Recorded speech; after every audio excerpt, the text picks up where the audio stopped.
ஜெயிப்பவன் எல்லாவற்றையும் சுதந்தரித்துக் கொள்வான். சுதந்தரித்து கொள்வது என்று சொன்னா உரிமையாக பெற்றுக்கொள்வது, அதை சொந்தமாக்கி கொள்வது. இன்னும் சொல்ல போனா வேதத்தில் இருக்கிற அநேக வாக்குத்தத்த வசனங்களை ஆண்டவர் உங்களுக்கு கொடுத்திருக்கிறார். அந்த வசனங்களை, அந்த வார்த்தைகளை எல்லாம் நீங்க என்னது சொந்தமாக்கி கொள்றீங்க, உரிமையாக்கி கொள்றீங்க. அதுதான் சுதந்தரித்து கொள்வதுக்குரியதான அர்த்தம். ஆமென், ஹல்லேலூயா. இந்த உலகத்துக்குரியவைகளை ஜெயிக்கிறது ஆண்டவருடைய வல்லமையினால. ஆமென், ஹல்லேலூயா. வேதம் சொல்லுகிறது கர்த்தராலே நமக்கு ஜெயம் வருமாம். குதிரை யுத்த நாளுக்கு ஆயத்தமாக்கப்படும் ஜெயமோ கர்த்தராலே வரும். யாரால ஜெயம் வரும்? உங்களுக்கு கர்த்தரால வரும். ஆண்டவராகிய இயேசு கிறிஸ்துவினாலே ஜெயம் கொடுக்கிற தேவனுக்கு ஸ்தோத்திரம் என்று வேதம் சொல்லுகிறது. ஆமென். கர்த்தராகிய இயேசு கிறிஸ்துவினாலே நமக்கு ஜெயம் கிடைக்கிறது. அந்த ஜெயத்தை குறித்து ஒவ்வொரு காரியங்களை பார்க்கும்போது, இந்த உலகத்தை நேசிச்சா நீங்க ஜெயத்தை பெற்றுக்கொள்ள முடியாது. இந்த உலகத்துக்குரியதான ஓட்டத்தைவே நீங்கள் ஓடிக்கிட்டே இருந்தா இந்த இந்த இந்த உலகத்தை நீங்கள் என்ன பண்ண முடியாது, ஜெயிக்கவே முடியாது. வேதம் சொல்லுகிறது தேவனால பிறப்பதெல்லாம் உலகத்தை ஜெயிக்குமா.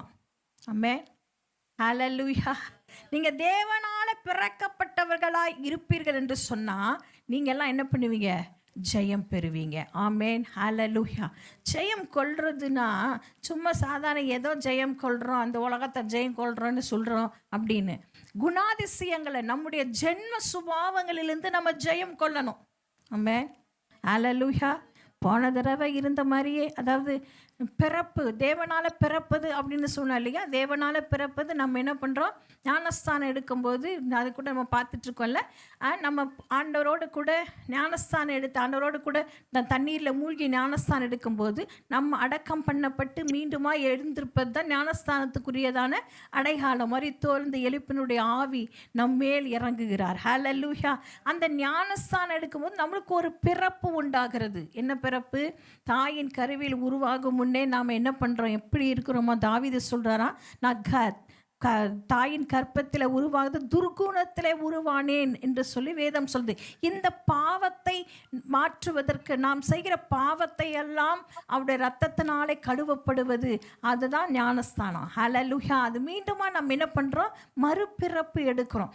இப்படி தேவனால் பிறந்த பிள்ளைகள் எல்லாம் என்ன பண்ணுறாங்களா, இந்த உலகத்தை ஜெயிப்பார்களாம். ஆமென், ஹல்லேலூயா.